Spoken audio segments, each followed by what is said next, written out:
Hello friends. आज के lecture में बच्चों हमारा क्या है, एक्चुअली मेरी थोड़ा सा तबीयत अस्वस्थ होने की वजह से मैं रेगुलर क्लासेस नहीं ले पाया। तो जो हम लोग जो एंग्लो मैसूर वॉर के रूप में हम अपनी सीरीज़ चला रहे थे बच्चों, हम उस सीरीज़ को कंटिन्यू रखते हैं और अगली हमारी क्लास जो आती है वो क्लास नंबर 5 है। मॉडर्न हिस्ट्री में अगर आप ध्यान से देखें तो फिर जो इंग्लिश हैं और जो मैसूर था स्टेट, यानी बेसिकली ब्रिटिश और जो आपके मैसूर राज्य था, इनके बीच में क्या हुआ कि एक वार की एक सीरीज़ चली। बेसिकली अगर आप ध्यान से देखें तो जो एंग्लो मैसूर वार कहे जाते हैं, तो एंग्लो मैसूर वार कोई एक युद्ध नहीं था। एक्चुअली इसमें क्या था कि कोई एक युद्ध ना होके चार सीरीज़ में ये युद्ध लड़ा गया। तो इसीलिए अगर आप ध्यान से देखते हैं तो मॉडर्न हिस्ट्री में आपको कई बार ये सुनने को मिलता है, फर्स्ट एंग्लो मैसूर वार, सेकेंड एंग्लो मैसूर वार, थर्ड एंग्लो मैसूर वार, फोर्थ एंग्लो मैसूर वार। ठीक है, तो ये बात आप सभी लोग याद रखें कि ये कोई एक सिंगल युद्ध नहीं था, ये बेसिकली मल्टीपल सीरीज़ में लड़ा गया युद्ध है।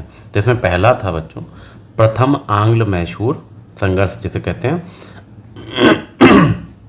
First Anglo Mysore war. अब ये पहला पॉइंट पढ़िए बच्चों ध्यान से। अगर आप ध्यान से देखें तो पहले पॉइंट में मैंने आपको ये समझाया हुआ है कि जो आंग्ल मैसूर युद्ध है भारत में, वो ब्रिटिश और मैसूर के शासकों के मध्य 4 सैन्य टकराव की जो श्रृंखला थी उसका एक पार्ट है ये। ठीक है, फिर यहाँ पे अगर आप ध्यान से देखें तो यहाँ पर क्या था, अंग्रेज़ों ने जब बंगाल जीत लिया था उसके बाद उनका जो ध्यान था वो दक्षिण भारत की तरफ उन्होंने लगाना उचित समझा, क्योंकि एक जो बंगाल था उस समय का सबसे समृद्ध राज्य था। जब वो एक समृद्ध राज्य उनको मिल चुका था तो फाइनेंशियली तो वो स्ट्रांग हो ही चुके थे। आप ही बताओ, जब देश के आप ही बताओ, जैसे आप किसी देश, आप ही एक देश हो, एक कंट्री हो, जब आप ही बताओ मेरे से कि जब आपके पास फाइनेंस स्टेबल रूप से होगा, आपके पास पैसा होगा, आप अपने घर से देख लीजिए, अगर आपके पास घर में पैसा है तब आप इधर उधर प्रॉपर्टी बढ़ाने की सोचते हो ना। ऐसा तो है नहीं कि एक मकान है नहीं और हम पहले अपने रहने का ठिकाना ढूंढते हैं, फिर एक रोज़गार ढूंढते हैं, देन उसके बाद बढ़ाते हैं कि उधारी लेके आप बढ़ा लोगे, है ना। तो वही चीज़ है। तो इन्होंने क्या किया, पहले बंगाल जैसा राज्य हथियाया, किससे, तो फ्रेंच से ये लड़ के जीत लिया था। तो बेसिकली अगर आप ध्यान देखो तो पहले तो इन्होंने फोकस बंगाल में किया। यही करना भी चाहिए, अगर आपको किसी देश में करना है तो आपको बेसिकली करने का तरीका क्या होता है, पहले आप एक रीजन पकड़ो, फिर दूसरा रीजन पकड़ो, फिर तीसरा पकड़ो, फिर चौथा पकड़ो। तो इकट्ठे अगर आप सोचो कि पूरा देश जीत लें तो पॉसिबल नहीं था। तो अंग्रेजों ने सबसे पहले अपने फाइनेंस स्टेबिलिटी लाने के लिए मैसूर जीता, सॉरी बंगाल जीता। बंगाल जीतने के बाद फिर उनका ध्यान गया दक्षिण की तरफ, मैसूर में। मैसूर की बात करें तो मैसूर वहाँ का एक तरह से काफ़ी समृद्ध एरिया था। अब थोड़ा सा बच्चों ये जो पृष्ठभूमि देखी जाए कि क्या था बैकग्राउंड, अगर हम लोग ध्यान से देखें तो क्या है, तो देखें तो अगर आप ध्यान से देखें तो वर्ष लगभग 1612 में वहाँ पे वाडियार राजवंश था। कहाँ पे, मैसूर में। और ये हिंदू राज्य के रूप में उभरा भी था उस समय। मतलब अगर बात करें तो 1612 ईस्वी के आसपास वडियार वंश का शासन था, और वडियार वंश का शासन था उसके समय ये पूरा का पूरा मैसूर क्षेत्र हिंदू राज्य के रूप में उभरा हुआ था। ठीक है बच्चों, फिर क्या हुआ कि चिक्का कृष्णराज जो थे, चिक्का कृष्णराज वाडियार द्वितीय ने क्या किया, वर्ष 1774 से 1766 तक शासन किया वहाँ पे चिक्का कृष्णराज ने। ठीक है, फिर आते हैं हैदर अली। अगर आप देखें तो मैसूर राज्य 2 चीज़ों से फेमस है अंग्रेजों के समय में, 2 ही शासकों से, एक हैदर अली, दूसरा इसका जो उत्तराधिकारी बनता टीपू सुल्तान, इन 2 की वजह से। तो जो हैदर अली था ना, वो मैसूर राज्य में जो सेना थी मैसूर राज्य में, उस सेना में एक सैनिक के रूप में नियुक्त किया गया था हैदर अली। और अब हैदर अली की विशेषता है अपने महान प्रशासनिक कौशल जो इसका था और सैन्य रणनीति के बल पर यह बाद में मैसूर राज्य का वास्तविक शासक तक बन गया। आज सबसे बेहतरीन उदाहरण है आपके लिए नरेंद्र मोदी। आप देख लो, गुजरात राज्य से आए, छोटे चुनाव लड़ते लड़ते, मैनेजमेंट देखते देखते बीजेपी का, और आज एक भारत के पीएम है। तो कह सकते हैं ना, ये उनकी अपनी कला है, प्रशासनिक कला है, लोगों को कन्वर्ट करने की कला है, उनको समझने की कला, किसको क्या सुनना है वो है। तो ऐसे ही शक्तिशाली की बात करें तो मैसूर राज्य अपने आप में उस समय समृद्ध था वाडियार वंश के शासन के समय में। तो उनके शासन के समय में उनकी सेना में एक सैनिक मात्र था हैदर अली। बाद में हैदर अली ने क्या किया, अपनी कुशल रणनीतिक क्षमता और प्रशासनिक कौशल के दम पर लास्ट में खुद ही शासक बन गया वहाँ का। इसीलिए 18वीं शताब्दी के उत्तरार्ध में जो था, हैदर अली के नेतृत्व में जो मैसूर था वो बहुत पावरफुल राज्य के रूप में उभरा था। इतना ये वाडियार के शासन के समय में पावरफुल नहीं था जितना हैदर अली के शासनकाल के समय हुआ। ठीक है, तो अगर आप ध्यान से देखें तो मालाबार तट के समृद्ध व्यापार पर हैदर अली के नियंत्रण के साथ मैसूर की फ्रांसीसियों से निकटता ने अंग्रेजों में राजनीतिक एवं वाणिज्यिक हितों तथा मद्रास पर उनके नियंत्रण खतरे में डाल दिया। अब देखो हुआ क्या, एक्चुअली हैदर अली ने क्या कर दिया कि ये हैदर अली का जो एरिया राज्य था उसमें कब्जा था हैदर अली का पूरा मालाबार तट की तरफ। तो मालाबार तट में व्यापार की वजह से हैदर अली और फ्रांसीसियों के बीच में निकटता ही। अब एक बात होता, फ्रांसीसी और अंग्रेज यानी ब्रिटिश एंड फ्रेंच उस समय दो कॉम्पिटिटर थे। अगर आप एक कॉम्पिटिटर के साथ ज़्यादा नज़दीकी बढ़ोगे तो दूसरे को तो रिस्क लगेगा, उसको भी लगेगा कि मेरा फिर धंधा कैसे चलेगा। तो अंग्रेज़ों को ये चीज़ समझ नहीं आ रही थी, उनको ये चीज़ ख़राब लग रही थी। उन्हें अपने हितों पर इस पर उन्हें अपने प्रॉफिट पर लॉस समझ में आ रहा था कि यहाँ हमें खतरा हो सकता है। ठीक है, फिर क्या हुआ आप ध्यान से देखें, यही चीज़ मैंने आपको बताई। देखिए आप 1767 में हैदर अली के विरुद्ध अंग्रेजों, निजाम, मराठाओं एवं कर्नाटक के नवाब का एक संयुक्त मोर्चा बनाया गया, लेकिन हैदर अली ने अपनी कूटनीति से मराठों और निजामों को अपनी ओर मिला लिया। तो अब देखो, बंगाल के नवाब के साथ बक्सर के युद्ध में अपनी सफलता के बाद अंग्रेजों ने हैदराबाद के निजाम के साथ एक संधि पर हस्ताक्षर किया। अब हुआ क्या था, अंग्रेजों ने बक्सर का युद्ध लड़ा, तो बक्सर का युद्ध हुआ क्या, बंगाल के नवाब के विरुद्ध लड़ा था अंग्रेजों ने। अब अंग्रेजों ने जब बक्सर के युद्ध में बंगाल के नवाब को हराया, बंगाल पर कब्जा किया, तो उसी समय पर क्या हुआ, अंग्रेजों ने हैदराबाद के निजाम के साथ एक ट्रीटी साइन की, संधि। ठीक है, अब वो संधि क्या थी, और निजाम जो था, निजाम जिसके पहले से ही मराठाओं के साथ मतभेद थे। अब ऑब्वियसली बात है, निजाम को मराठा पसंद नहीं करते थे, मराठाओं को निजाम पसंद नहीं करते थे, है ना। तो कि हैदर अली से रक्षा करने के लिए निजाम उत्तरी सरकार तट अंग्रेजों को सौंपने के लिए राजी तक हो गया था। अब हैदर अली से भी बचना था निजाम को, तो निजाम ने क्या किया था, जो उत्तरी सरकार तट यानी या वेस्टर्न कोस्ट वाला एरिया है, उसका वो भाग जो था वो अंग्रेजों को सौंपने के लिए तैयार तक हो गया था निजाम। ठीक है बच्चों, अब हुआ क्या, हैदर अली के विरुद्ध, अब एक बताओ, अगर आप ध्यान से देखें तो हैदर अली को तो मराठा भी नहीं पसंद कर रहे थे और मराठा इनको भी नहीं। दूसरी अगर आप बात करो तो फिर इसको निजाम भी नहीं पसंद कर रहे थे, अगर आप ध्यान से देखें, है ना। तो अगर ध्यान से देखें तो मराठा, अंग्रेज और निजाम, है ना, ये सारे के सारे हैदर अली के विरुद्ध थे।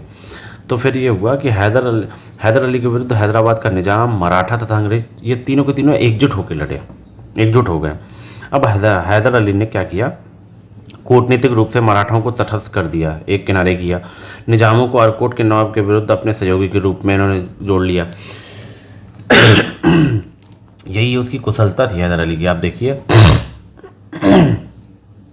जो तीन लोगों का अलियांस बना था उसमें से उसने दो लोगों को तोड़ लिया था अपनी कूटनीति के दम पे। किससे, मराठाओं को और निजामों को, दोनों को, बचे अंग्रेज अकेले।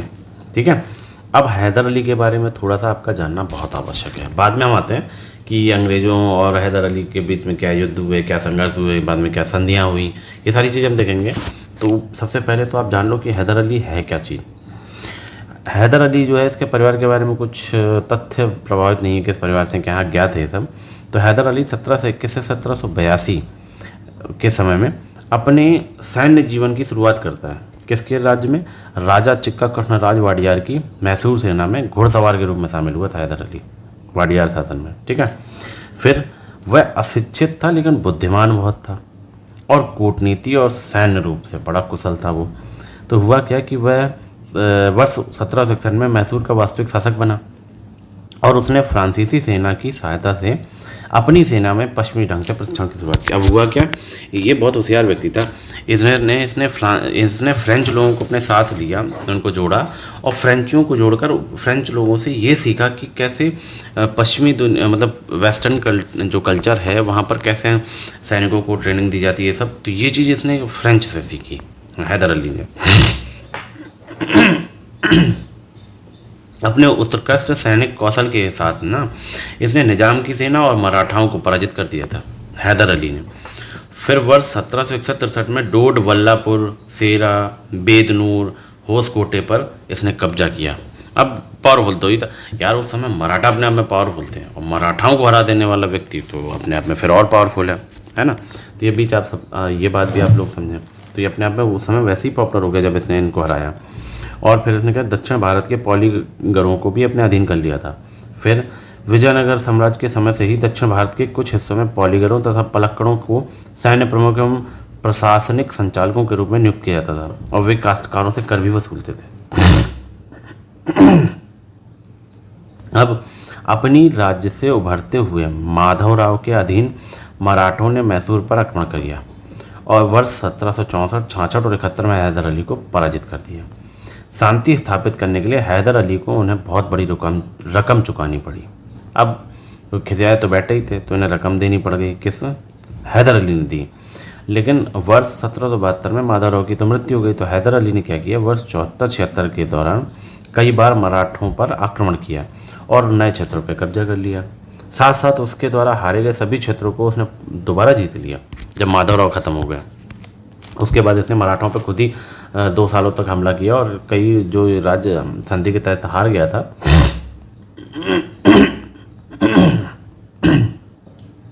ये इसने वापस भी किए, अगर आप ध्यान से देखें।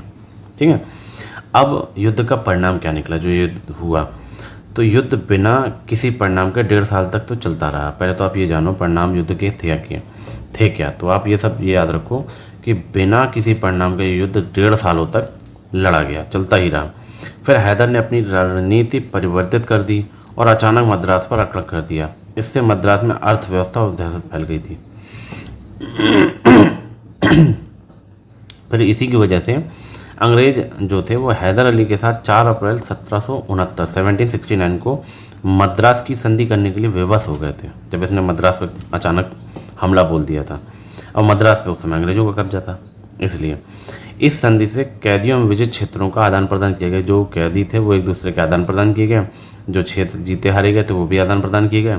फिर किसी अन्य राज्य द्वारा आक्रमण किए जाने की स्थिति में हैदर अली को अंग्रेजों से सहायता प्रदान करने का वादा भी किया गया। और अंग्रेजों की तो एक खासियत रही है, अगर आप ध्यान से देखें तो अंग्रेज जो थे वो अपने वादा खिलाफी के लिए फेमस रहे हैं। उन्होंने उस समय बचने के लिए जरूर वादे कर दिए होंगे, बाद में उन्होंने मुकरे जरूर हैं अपने वादों से। ठीक है।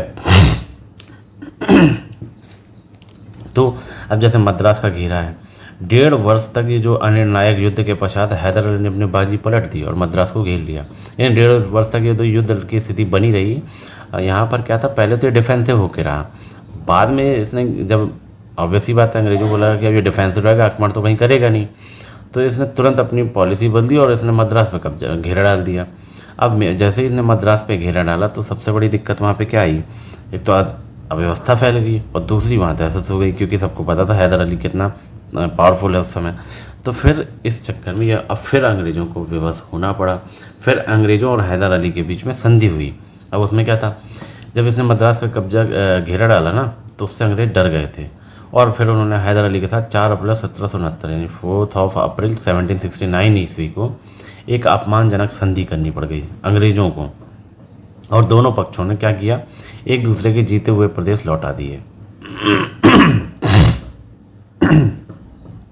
फिर इस संधि के तहत ये भी तय किया गया कि कभी भी अगर हैदर अली पर कोई बाहरी आक्रमण होता है तो अंग्रेज़ों को जो है वो सहायता करनी पड़ेगी। लेकिन यहाँ पे उल्टा हुआ एक काम, 1771 के मराठा आक्रमण के समय हैदर अली ने अंग्रेज़ों की सहायता की थी। याद रखना, ये तय किया गया था कि एक दूसरे की हम सहायता करेंगे। अंग्रेज़ों ने इस पर ध्यान न देकर विश्वासघात कर दिया और हैदर अली जीवन भर अंग्रेज़ों से घृणा करता रहा जब तक जिंदा रहा। समझ गया। अगला अब हमारा टारगेट होगा सेकेंड एंग्लो मैसूर वार। ठीक है, तो सेकेंड एंग्लो मैसूर वॉर जो है, मैं थोड़ा बहुत बस अगर बताना चाहूँ तो अगर आप ध्यान से देखें तो सेकेंड एंग्लो मैसूर वॉर जो है वहाँ से अगर एंट्री आएगी तो वहाँ से एंट्री होगी टीपू सुल्तान की। और टीपू सुल्तान तो बड़े फेमस हैं, आपको पता ही है। तो जो सेकेंड एंग्लो मैसूर वॉर है ना वो 1780 से 1784 तक चला, 1780 से 1784 तक चला बच्चों। तो अगला हमारा लेक्चर जो होगा वो सेकेंड आपका एंग्लो मैसूर वॉर होगा। ठीक है बच्चों। तो उसमें क्या था, अगर आप ध्यान से अगर आप देखना चाहें तो ये जो वर्ष 1771 ना में जब मराठा सेना ने मैसूर पर आक्रमण किया था, तब अंग्रेजों ने मद्रास की संधि का पालन करने में अंग्रेज जो थे वो विफल हो गए थे। हैदर अली ने उन पर विश्वास भंग करने का आरोप भी लगाया था इस पर।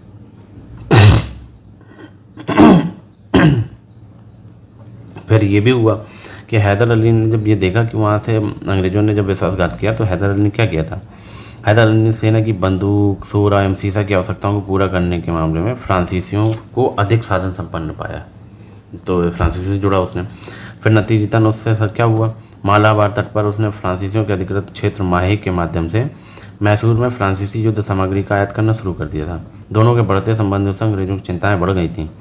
फिर अंग्रेजों ने माहे को अपने अधिकार में लाने का प्रयास किया, तो हैदर अली उस समय, और जो कि हैदर अली के संरक्षण में था, है ना। फिर आगे देखेंगे हम लोग कि सेकेंड एंग्लो मैसूर वार में होता क्या है। तो बच्चों आप फर्स्ट एंग्लो मैसूर वार को जो मैंने बताया है इसको आप सुने, और आप बेहतर ये रहेगा कि आप इसको उठा के एक जगह राइट डाउन करें सुनते हुए, तो ये आपके लिए बहुत बेहतर रहेगा, ठीक है। सो बच्चों अब कंटिन्यूस रहेंगे, थोड़ा सा तबीयत अस्वस्थ थी तो मैं लेक्चर कंटिन्यू नहीं कर पाया, अब ये लेक्चर कंटिन्यू रहेंगे, एक एक टॉपिक वाइज हम लोग इसको कंप्लीट करते जाएंगे, ठीक है बच्चों। सो थैंक यू, मिलते हैं नेक्स्ट लेक्चर पे आपके साथ। सो धैर्य रखना और कभी निराश मत होना, जिसने तुमको बनाया है वो इस ब्रह्मांड का सबसे बड़ा लेखक है, और हर कहानी का एक अंत होता है, सुखद और दुखद। लेकिन अगर आप पढ़ाई अच्छे से करेंगे तो सुखद अंत है, और पढ़ाई अगर आपने ढंग से नहीं की तो दुखद अंत निश्चित है। टाइम में सर्टेनिटी हर चीज़ की है, आप याद रखना, अनसर्टेनिटी किसी चीज़ की नहीं है। अगर आपने पढ़ा अच्छे से तो आपका ग्राफ जो होगा राइजिंग होगा, और अगर आपने मेहनत नहीं करी तो ये आपका ग्राफ जरूर डिक्लाइन करेगा, ठीक है। सो इस बात का आप ध्यान रखें और keep doing hard work to get more success, ठीक है। सो बच्चों आप बेहतरीन मेहनत करिए और बहुत बेहतरीन रिजल्ट आइए, और मैं आपको रेगुलर बेसिस पे क्लासेस देता रहूँगा। और जो भी कमियां हैं, जो जैसे पिछले लेक्चर में एक थे गुल मोहम्मद जी, उन्होंने मेरे को ये सजेशन दिया कि सर वॉइस क्लियरिटी सुधारिए, बाकी ठीक है। तो मैं वॉइस क्लियरिटी पे बच्चों काम कर रहा हूँ, और मैंने अब माइक भी एक ऑर्डर किया है, आ जाता है। सो मैं माइक से लेक्चर लूँगा, तो होपफुली जो थोड़ा सा साउंड है, जो इको जनरेट होता है, ये सारी चीज़ें नहीं होंगी, और आपको थोड़ा सा और क्लियर आएगा। और बच्चों ये लेक्चर में कई लोगों को हो सकता है विजिबिलिटी में भी दिक्कत आती हो, तो मैं इतना कहूँगा बच्चों आप इसको 360 मेगापिक्सल पे चला कर देखें। आई नो कि नेट बहुत खर्च चुका, बट जियो का ज़माना है तो इतना भी कॉस्टली नहीं है। तो अगर आप इसको 360 पिक्सल पे चलाओगे तो आपको क्लियरली विजिबल रहेगा, आप देख सकोगे क्या लिखा है क्या नहीं। सो बच्चों नेक्स्ट लेक्चर हमारा होगा सेकेंड एंग्लो मैसूर वार। तब तक के लिए गुड नाइट, तब बगैर मिलते हैं नेक्स्ट लेक्चर के साथ बेहतरीन। और मैं अब कोशिश करूंगा नोट्स को थोड़ा सा और अच्छा अपग्रेड करूं, ताकि आप लोगों को थोड़ा सा पढ़ने समझने में भी आसानी हो, आप थोड़ा लाइन अप हो पाओ जो मैं बोल रहा हूं, जो मैंने लिखा हुआ है। तो इसलिए अपन कोशिश करेंगे। तब तक के लिए एनर्जी मेंटेन करिए, शेयर करिए लोगों तक, मैक्सिमम व्यूज़ दिलाइए, ताकि मुझे भी मोटिवेशन मिले, मैं लगातार कंटिन्यू रहता रहूँ। और मैं तबीयत अपनी भी सही रखूँगा, आप सभी भी सही रखें, ताकि हम लोग डेली बेसिस पे मिलते रहें। मैं कुछ ना कुछ आपको टॉपिक बताता रहूँ, कुछ ना कुछ आप पढ़ते रहें, आपका फ्लो ना टूटे। So keep doing, so keep connecting with me, and definitely हम लोग बहुत अच्छा करेंगे, ठीक है। तब तक के लिए चलते हैं, मिलते हैं नेक्स्ट लेक्चर पे। सो गुड नाइट, ख्याल रखें, स्वस्थ रहें और बहुत अच्छी मेहनत करते रहें। बाय बाय बच्चों।